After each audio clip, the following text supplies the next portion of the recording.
Hello everyone, welcome to today's live broadcast, Education and Training from Knowledge Acquisition to Continuous Professional Development. I'm Robert Castellanos of LabRoots, and I'll be your moderator for today's event. We are delighted to bring you this educational web seminar presented by LabRoots. LabRoots is a leading scientific social networking website and producer of educational virtual events and webinars, contributing to the advancement of science through content sharing capabilities. LabRoots is a powerful advocate in amplifying global networks and communities. We have a few important announcements before we begin. This webcast is designed to be interactive, and we encourage you to ask questions during the event. You can submit questions by typing them in the Q&A box, which can be found by clicking on the green Q&A button at the lower left of the presentation window. We'll try to answer as many questions as we can. You can enlarge the slide window by clicking on the screen icon in the lower right-hand corner of the window. If you have any technical problems viewing or hearing this presentation, please click on the support button at the top right of the presentation window or submit your problem through the green Q&A button lower left. I would like to introduce today's speaker, Dr. Marcel Gyger. Dr. Marcel Gyger is currently the chairman of the Regional Ethical Review Board for Animal Experimentation in Lausanne, Switzerland. Having received his PhD in the bioacoustics of rodents from the University of Lausanne, he went on to complete his postdoctoral work in the communication of birds at Rockefeller University and the somatosensory neurobiology of the mouse at the University of Lausanne. He served as a president of the Swiss Society of Laboratory Animal Science from 2004 to 2013, and beginning of January 2017, he'll be the FELASA Vice President for the Education Training. I'll now turn it over to Dr. Marcel Gyger for his presentation. Okay, thank you very much for this nice introduction, and I thank very much the organizing committee of LabRoots to have invited me for this presentation of education and training from knowledge acquisition to continuous professional development. And just for background of my talk, I would like to say that the perspective is very European oriented and also with a FELASA perspective. And so there are two learning outcomes to this talk. The first one is really to try to understand and to describe the European education and training system, and to have also a view on the FELASA education and training accreditation process. And the second one, we will concentrate on the CPD, on the continuous professional development, and I will give you some information on the FELASA view, and I finally will end the talk with an example of CPD system in Switzerland. So let's start with the education and training in Europe.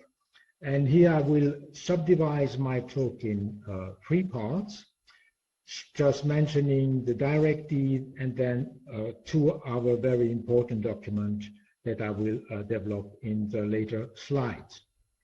So first, the directive 2010/63 came in force in 2010 at the level of Europe, and then there was some years, about 2 to 3 years, for the national legislation to adapt to this directive.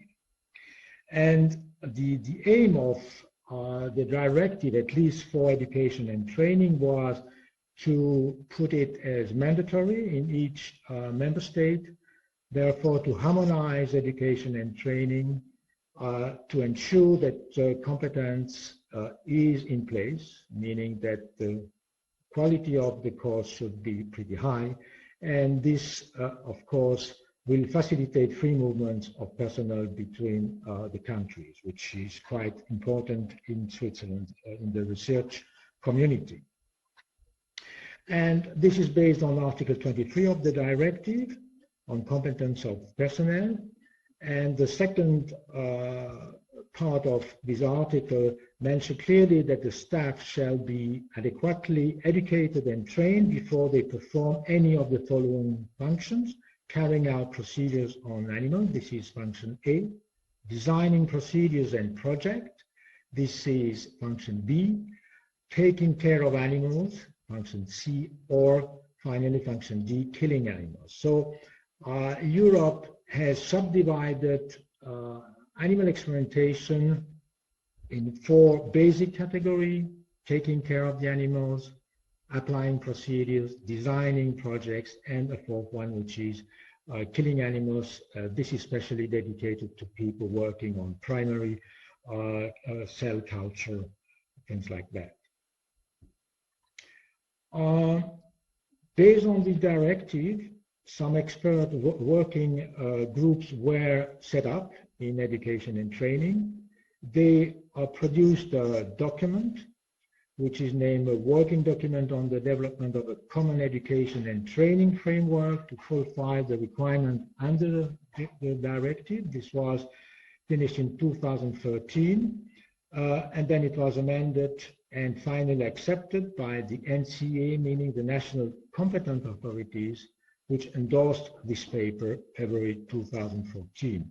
And I will go now in some details about this working document, which is about 80 to 90 pages, giving a fairly good description of the scheme. But before that, I would just like to remind the people that FELASA made a fantastic pioneer work starting in 1995 with describing 4 categories of competence. And in 2002, FELASA published an accreditation paper on lab animal science education and training courses. And the aim was clearly to have a common basis for harmonization of education for those working with lab animals. And the field of animal experimentation was subdivided in 4 categories, which doesn't fit exactly with the functions, but I will just give a short overview of this in the next slide. So category A, animal caretakers, and category C were created in 1995, so a paper was published. Category C is actually the principal investigator role, where he or she is designing and planning procedures. In 1999, lab animal specialist curriculum was described as category D. Category B was published in 2000, where these are the people applying procedures, and there was some revision in 2010 about the category A, which gave some subdivision of animal caretakers, technicians, and also animal facility manager. So just, this is not a very important slide, but there are always some confusing between categories and functions. So just to remind you, according to Article 23, EU function C are the people taking care of animals. The people carrying out animal experiment is function A. When you are looking at the FELASA category B, you see that category B encloses some more training on function C and D. Then person responsible for directing animal experiment is function B, with some addition of A, C, and D. The specialist in laboratory animal disappeared in the EU function, but was replaced by some other role like designated vet. This is Article 25. The animal welfare officer, Article 24. 1/A. Project evaluator is another important function, because now projects are under evaluation of a kind of an ethical board. And then the person killing animals, something new with the directive. So what is also very important is that the framework is based on model training structure and concentrating on learning outcomes. In this endorsed paper, the learning process very roughly was described, going from acquisition of knowledge, when people are entering the field of animal experimentation and lab animal sciences, they acquire practice and experience, then they will go into more deeper learning, critical thinking of what they are doing to reach full competence. And there are 2 paths of training. In the middle, you see that the training is done without working directly with the animal. They have to pass an exam and then they work under supervision and then to acquire and maintain the skills. These are the people who may potentially inflict pain, distress to animals. So these are clearly people applying procedures who are involved here. On the lower part of the slide, you will see training plus working under supervision before passing the exam. These are really the animal caretaker. This is function C. So here we don't think that the task involved will inflict pain to the animal. So there are just a separation between these two paths of education. And the working group was also interested to go into more deep thinking of educational objectives, and they used a pretty old taxonomy, Bloom's taxonomy, which dates from the 50s, 60s, where you will go to full competence by acquiring knowledge, starting to understand what you are doing, to apply it, to do analysis, synthesis, and finally evaluating what you are doing yourself. And there are some descriptive way to describe these learning outcomes, and this was the aim of Bloom. So I think there are, between the FELASA paradigm starting in the early 2000 years and the EU directive, there is a change of paradigm in lab animal science teaching. And clearly the directive and the endorsed paper is concentrating now on the output, on the learning outcomes, instead of process of looking at the number of hours, the topics that are covered, etc. So the learning outcomes describe what a student should know, should understand, should achieve after having attended a specific module. And so learning outcomes do not represent a course syllabus or a list of topics to be covered. So there is quite an important change of thinking of how you will design a course and how you will evaluate the people, which is quite, of course, is key. And so there are three quality criteria for a training module. Is that you have to describe the learning outcomes in details, to know what is gained as theoretical knowledge, what are the practical skills to be achieved, to be obtained by the participant. Then you have to define how you will assess the people and how you will decide if the people pass or fail this examination. So, which is quite basic educational program, but this is fairly new in the way that education and training is performed in Europe. And also the module structure is something a little bit new in Europe too, is that we have different kind of modules that the people have go through to achieve at least a basic knowledge and then to go to full competence. There are core modules, and these are really the basic theoretical training.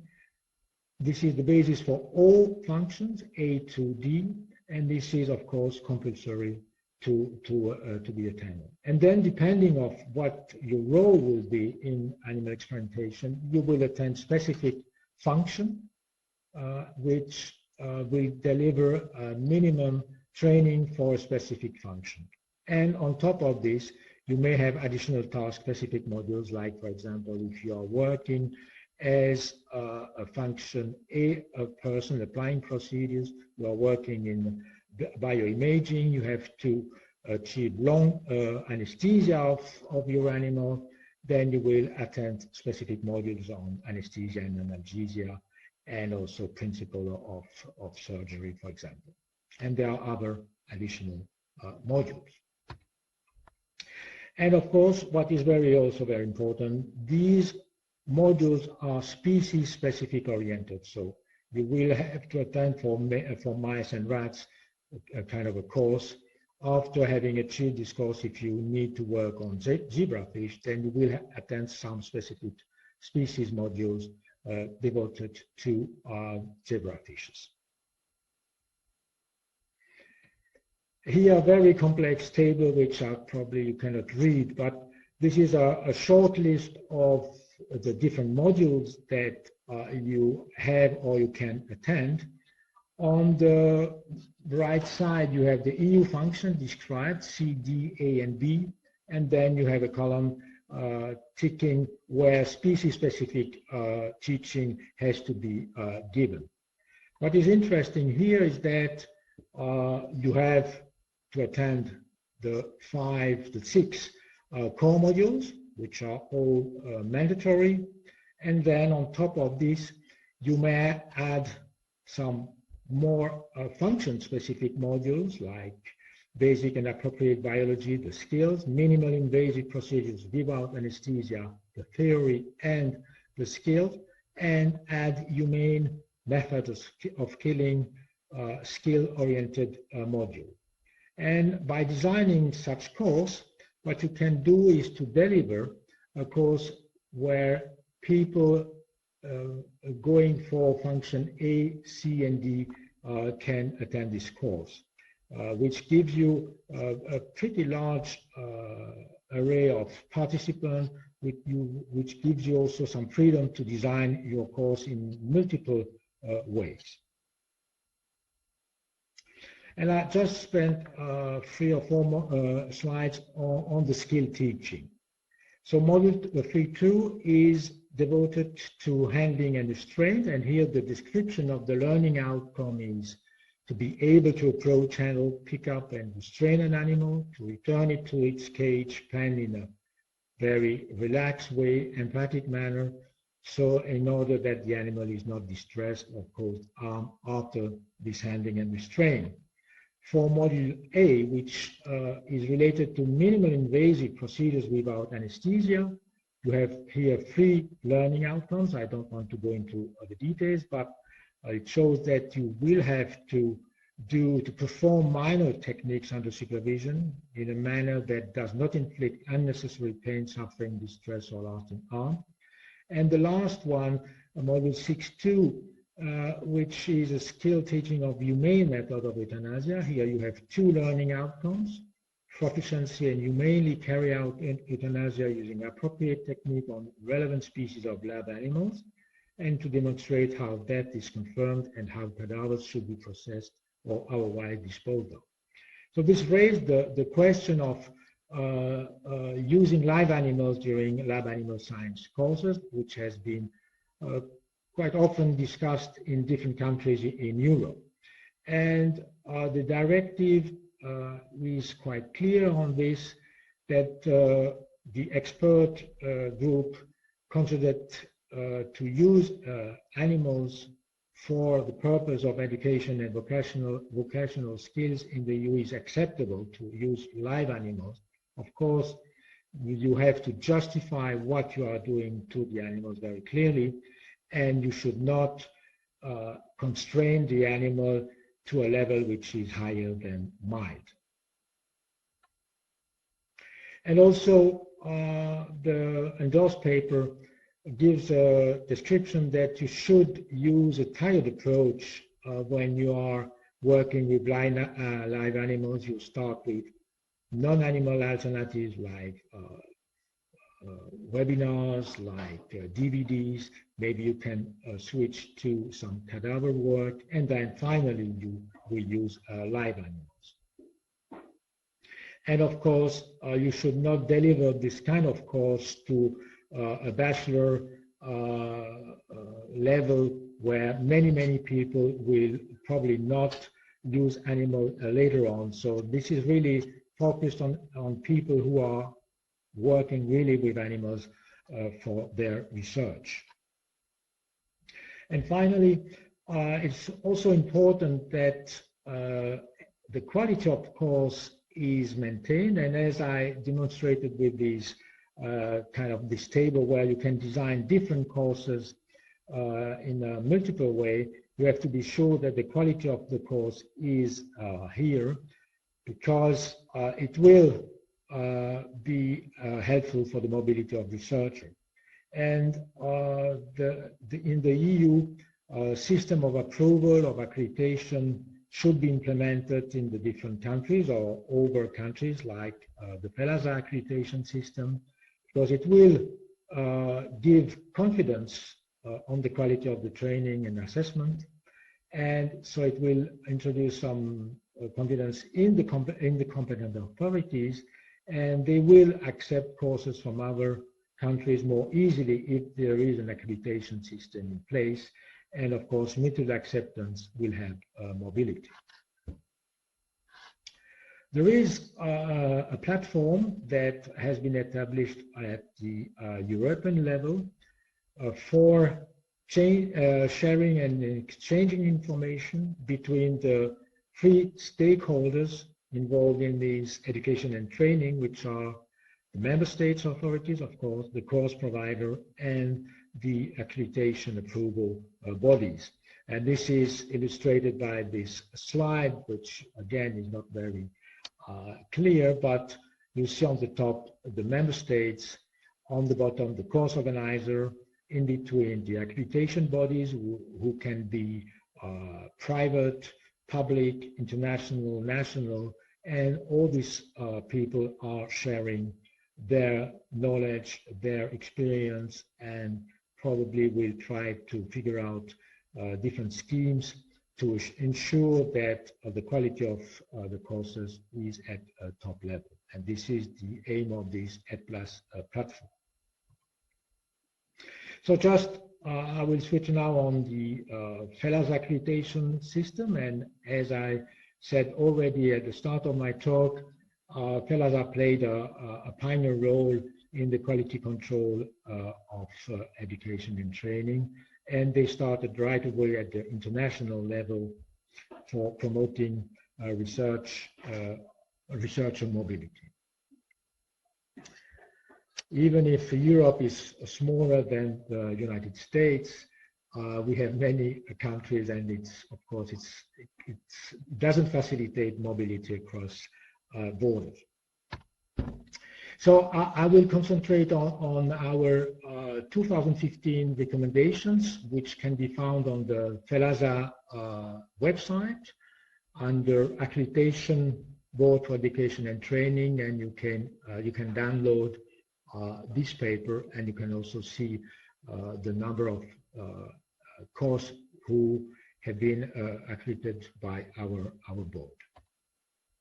So what kind of course do we accredit?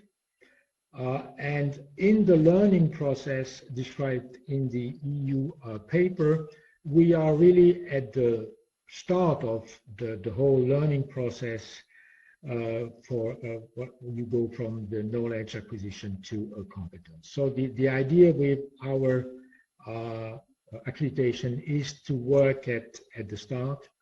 When the people get the first training, we are requesting a pass assessment, and we provide in the courses, or we accredit courses which are providing basic skills to get started in a welfare and safe manner when you are interacting with animals.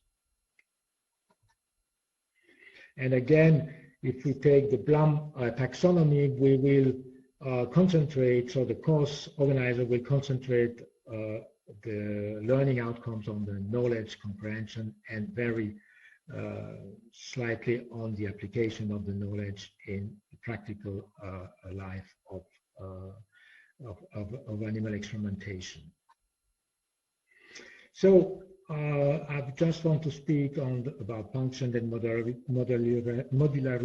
of the course we do accreditation. So of course the functions are the one who have been defined by the directive.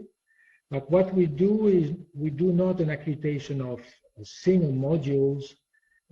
So usually what we want is to have a full course, including the core modules, of course, one or several prerequisite function, and of course this is specifically focused on one species or a small group of species.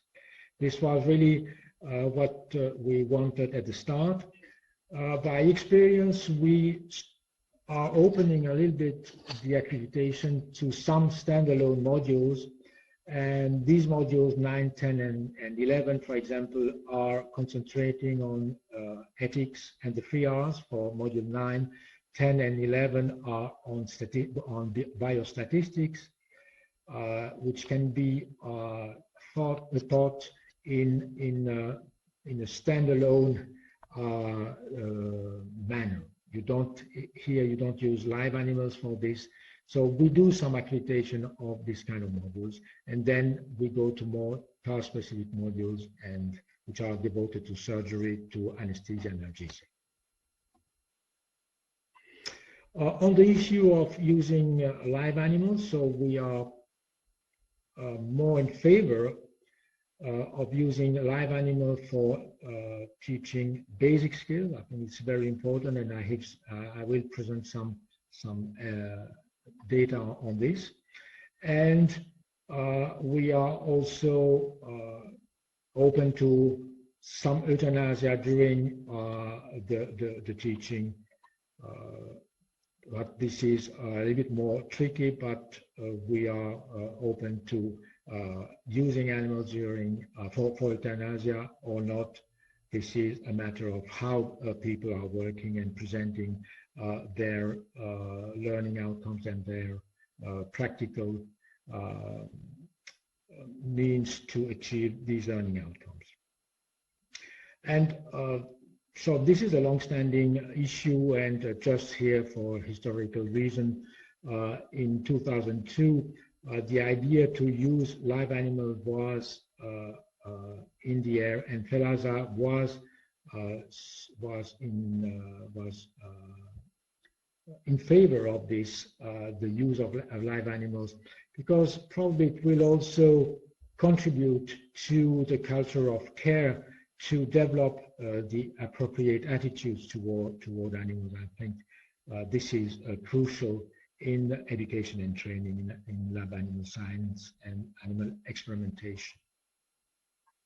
And also, when we are looking back to the courses that we have accredited, the feedback of the participants is always very, very positive about the practical part of the lab animal science program. And it gives also some strength to skill acquisition when you, in the morning, you have some principle or some theoretical course speaking about stress, about injecting substances, etc. And then in the afternoon, you have to practice the skills. This gives a good translation of principle into praxis. And then to have a professional lab animal science educational environment to skill acquisition is very important. I think it is clearly different from a research environment where people have to produce data at high speed. So these are the 3 reasons that we are in favor of the use of live animals in modules in the lab animal science program. And here we have, so the picture is not very good, but we have a survey on Swiss courses where about here 500 people were interviewed about the use of live animals. And on the 3 first diagrams, you see a lot of strong disagreement about 3 statements. The first one is this course raised some ethical problems by using live animals. It seems that people are not too much concerned by this ethical concern, which is, can be good or not. I was uncomfortable to know that the animals I trained would be killed in the end of the course. Again, quite a lot of people are not feeling uncomfortable. And the last one, the course rates some discomfort, fear, phobia by using live animals, and this is clearly not the case. And the 2 last one, which see a strong agreement about the statement of the use of live animals facilitates significant progress in my skills, and the course made me more aware of the issue of animal welfare with more than 80% of agreement which is, I think, a very good sign that the use of live animal is something which can be useful for the implementation of the 3Rs and the culture of care. I'll just a short review of what kind of skills we are considering in our accreditation scheme, so gentling, handling, weighting, restraining, clinical examination, sexing, if we are speaking about mouse, we can look for vaginal plug, and some observation. These are the skills that are, of course, always species-specific oriented, and we are considering these as acceptable for accreditation. For the minor invasive procedures, so this depends on the species, but IP, subcutaneous, intramuscular, depending on the species, is acceptable. Gavage is optional. And then for the biological sample, urine, feces collection, and blood sampling in a superficial vein is something that is acceptable. And also what we are asking to the applicant to our accreditation scheme is that the course organizer is providing a copy of the project authorization and how the project was evaluated by an external board, for example. The CEO should also provide information how the use of live animal is introduced by non-animal techniques, cadaver, etc. And it must also demonstrate convincing implementation of the 3Rs in this practical part of the course. We are asking for where are the animals coming from and what is their fate. And finally, we are also asking that the participant get a very detailed guide of practical skills and show that the teaching environment is appropriate. And maybe a kind of a practical detail, but which is quite important for competent authorities, is that the FELASA certificate clearly identify the person, the dates, the course ID, course provider, and also give a good description of the course by listing the module, which species have been handled and manipulated, and what kind of handling and procedures these animals have gotten. And then there is a depository of the certificate, which is a way to protect against potential seizures. And also very often people are losing their certificate, and they are asking everybody where this certificate is, and FELASA has a central database. Just for the quality control, very briefly, what we are doing a two-process accreditation. First is a full course documentation review that the applicant has to send to the board, and usually after 1 year we do an on-site course visit audit where we are looking into some details that I will describe. So the scheme is very simple, quite straightforward. The application is sent to the board. The board is checking the papers. Very often we have many questions, so it goes back to the applicant. When it is accepted as accreditation, the people can issue certificate, and they have to provide each year an annual report. And in the year after accreditation, we do the audit, pass and fail. If the audit is a failure, then the course has to stop the issuing of FELASA certificate and is erased from the list on the website. So the quality control is located at review of the application, is also reviewed during the audit, and also during the annual report. And the accreditation is valid for 5 years, and of course these can be renewed after 5 years. So just for the application template, so we ask for some general information. how qualification entry of the course, how the information is provided to potential participants. We are also asking, of course, for course topics and learning outcome, what are the methods used for the course presentation, how the learning outcomes are assessed, who is the teachers, their CV, and very important also is to put in place a student evaluation of the course, where the course organizer has to review these evaluation and to put in place an actions plan to correct what is not going well in the course. So the annual report basically is to monitor if there is any change from the start. And again, we are asking some information, general information, what has changed in the course, what didn't work in the course, what are the change in the teaching staff, what are the feedback of the students, and with action report. And also we review and we put in a central database all certificates. And finally, for the audit, usually 2 people from the board are going on site, do a visit where they get documentation before to analyze. Then they attend 1 lecture or 1 course plus the practicals, which are very important for the assessment. And we are meeting all stakeholders, former students, current students, lab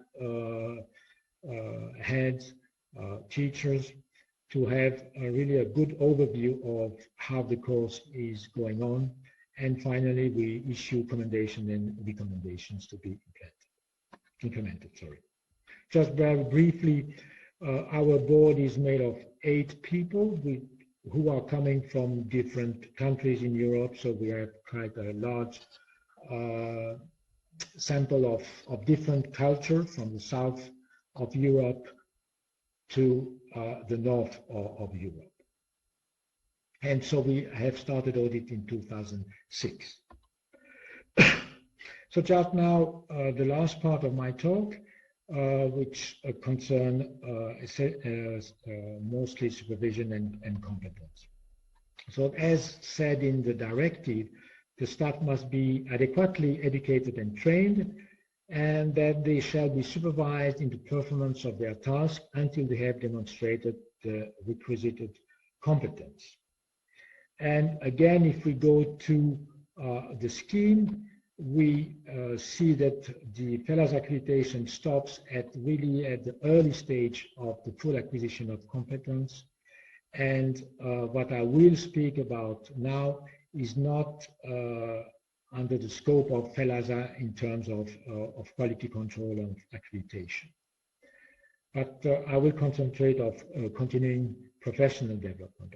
I think to have a basic knowledge, to work under supervision, plus to have a continuous training during the whole career brings up competence to acquire and to maintain for professional life.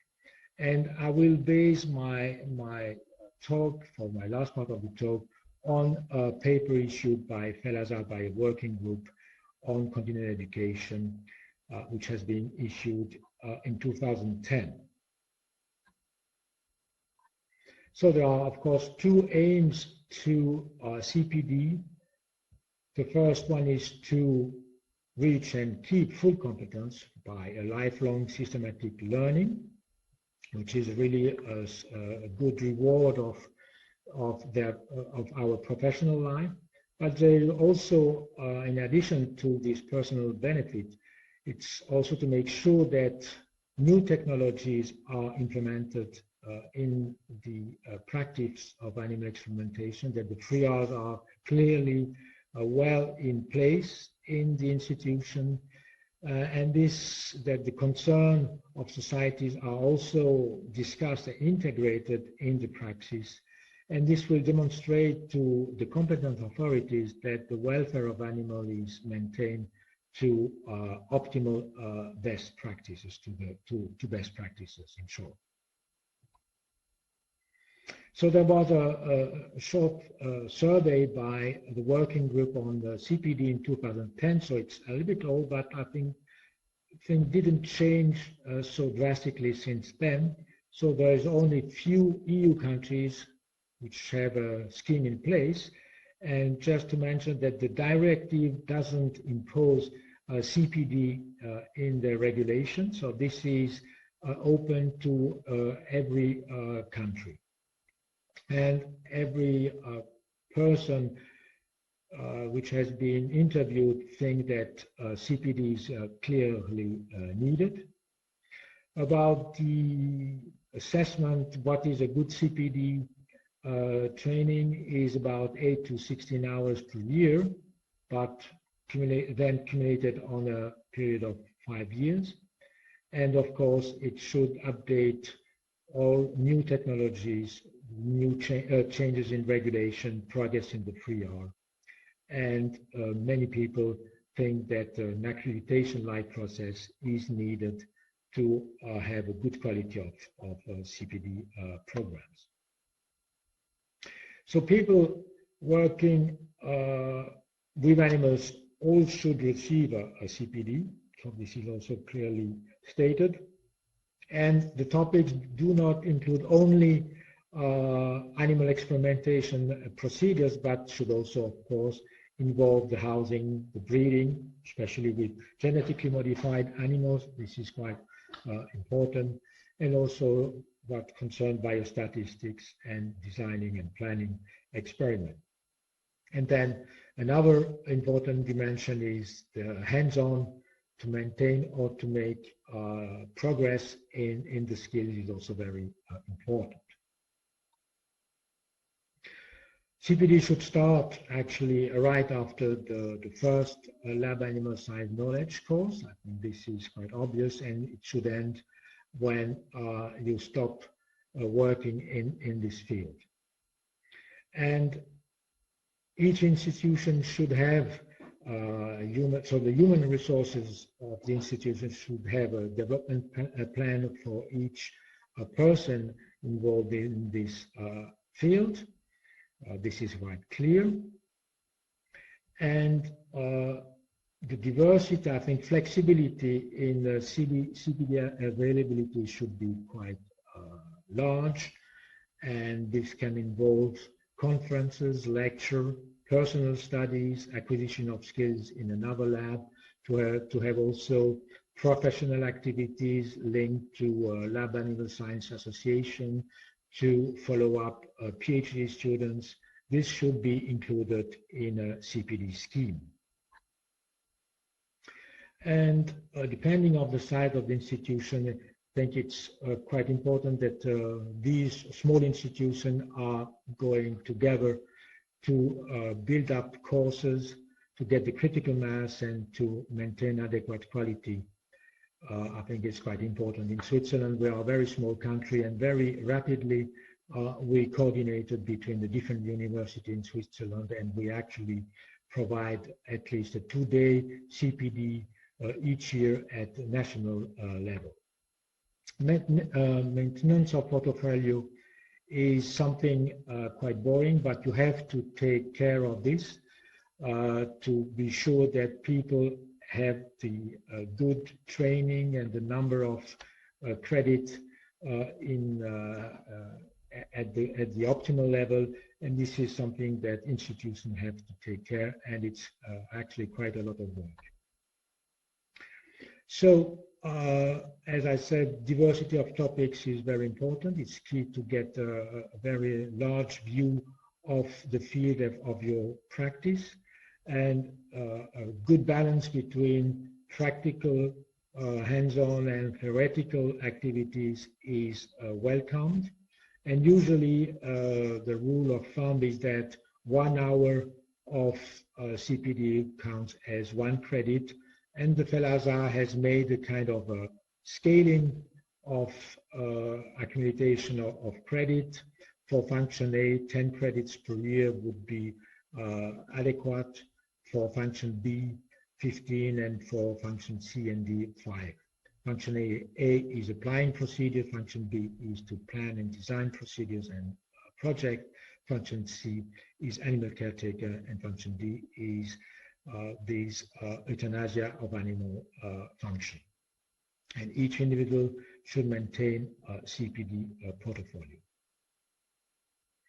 So to maintain a good quality of CPD, you have different kind of evaluation of these programs, going from recognition to accreditation, with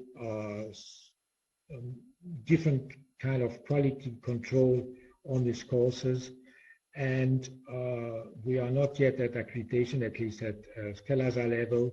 And I will give you an example of endorsement system in Switzerland.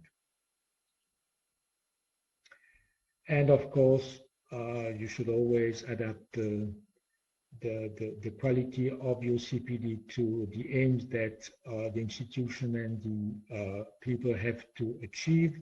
And it is always very good to oversee the portfolios, to review the objectives if they have been achieved, and to do a good communication with the competent authorities and other stakeholders.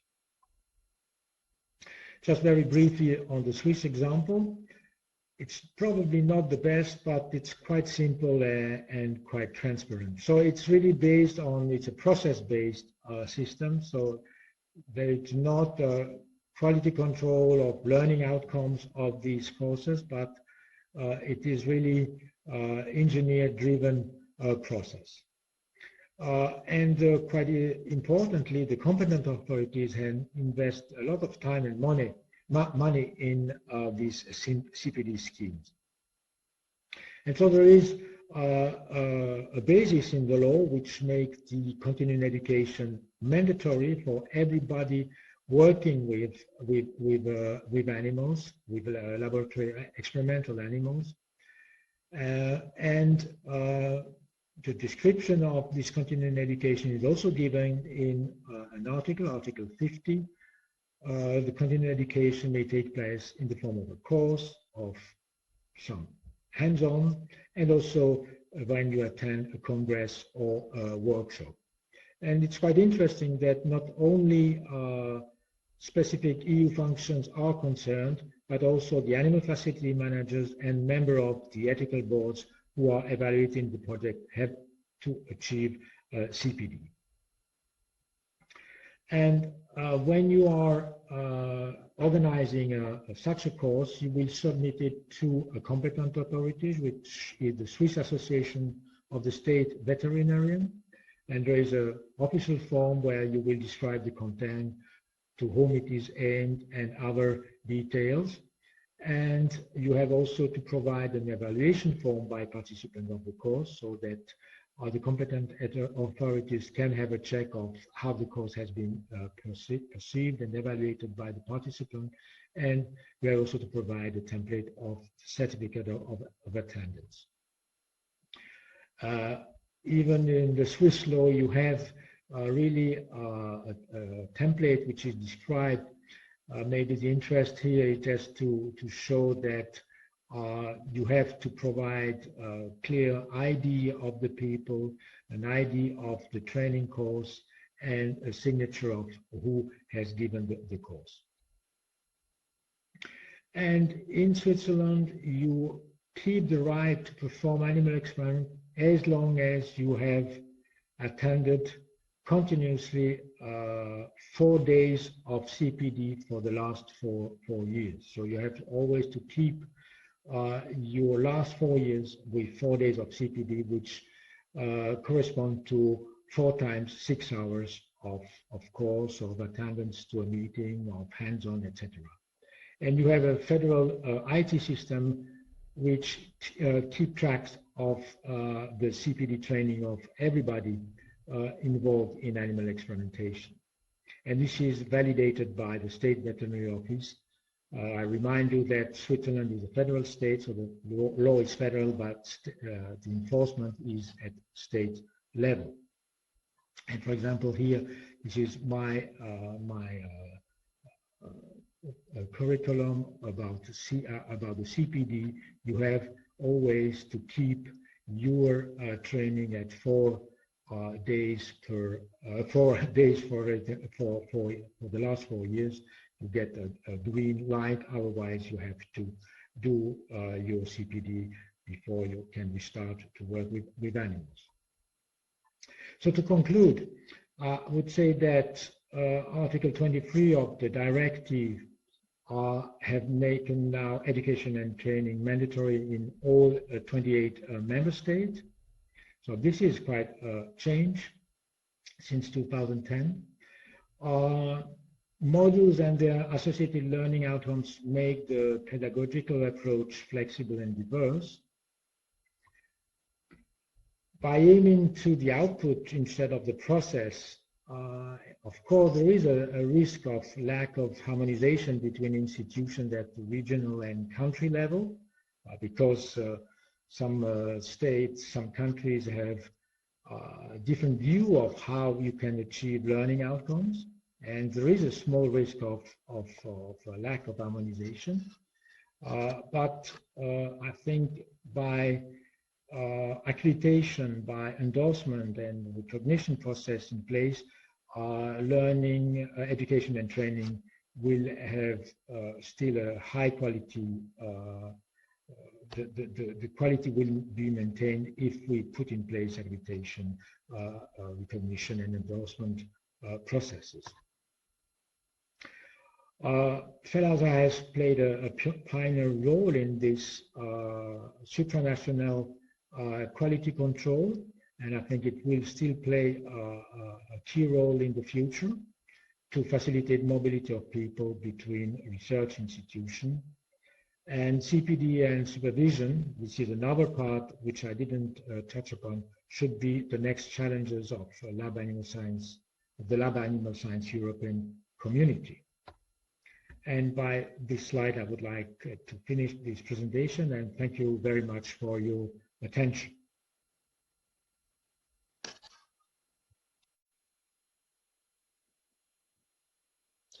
Well, thank you for that informative presentation. Before we get started on the question and answer session, I would like to remind our audience how to submit questions. You can submit questions by typing them in the Q&A box, which can be found by clicking on the green Q&A button at the lower left of the presentation window. We're going to try to answer as many questions as we can. Our first question is, can you apply the FELASA accreditation before launching a new course or after a few runs? Okay, that's quite a good question. You can apply for accreditation after a first run of your course. In the past, we had fixed at 2 runs, but now we decreased it to 1 run. One of the reasons is that, you have to fine-tune your course, and also what we want to have is the feedback of the students to see how the course has been perceived by the participants. So the rule now is 1 course run before accreditation, and then you submit your dossier.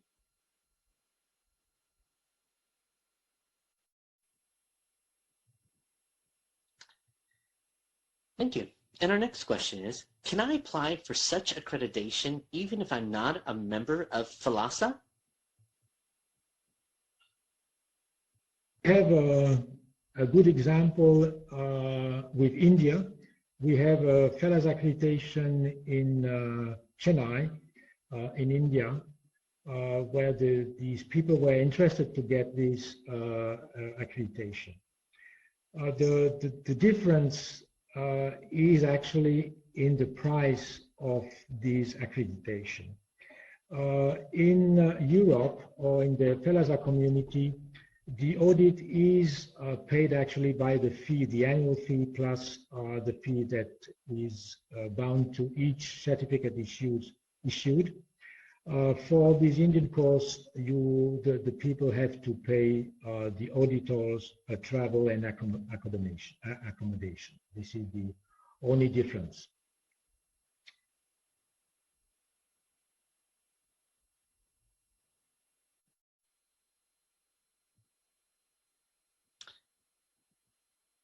And how much does accreditation cost?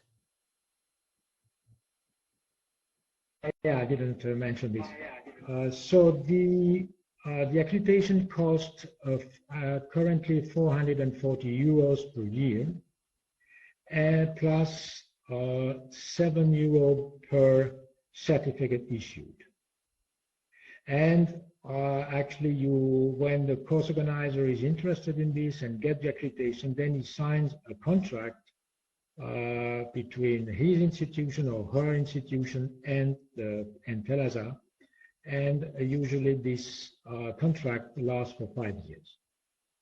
So it's in some way it's quite a cheap accreditation, but we are covering the cost by period of 5 years, and I remind the people that we are not paid for this accreditation. This is really a voluntarian-based activity. It's a quite demanding activity, and I like to thank my colleagues on the board because it's quite a huge amount of work. But we are, it's okay. We are even in our accounts.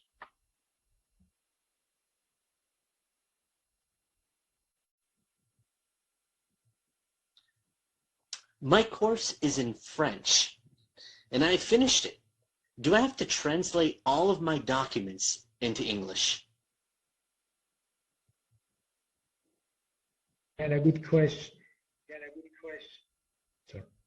Yeah, sorry. Yeah, it's a good question, especially in Europe. You go from Finland to Greece, from Portugal to even to Russia now. So what we are asking is that the accreditation application is in English, but the courses do not have to be translated in English. We are asking for some specific question on the evaluation that we can read this, but the course in itself is not needed in English, of course.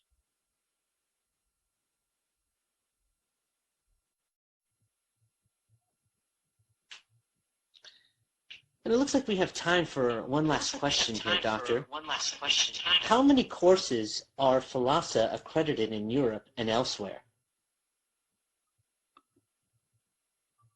30 courses now who are accredited in Europe, including this one in India. So this is the only one that is out of Europe.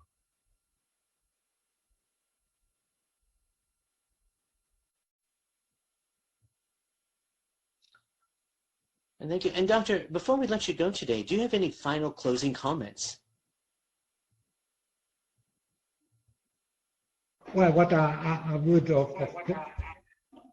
what I would recommend is, of course, to do an accreditation by FELASA, but this is not a very objective conclusion. But I think with this EU directive in place, I think this is a very, very useful scheme to increase quality of animal experimentation and the implementation of the 3 Rs. I think this is really a key activity to have an animal experimentation which is acceptable for all citizens of Europe. So thank you very much for this question.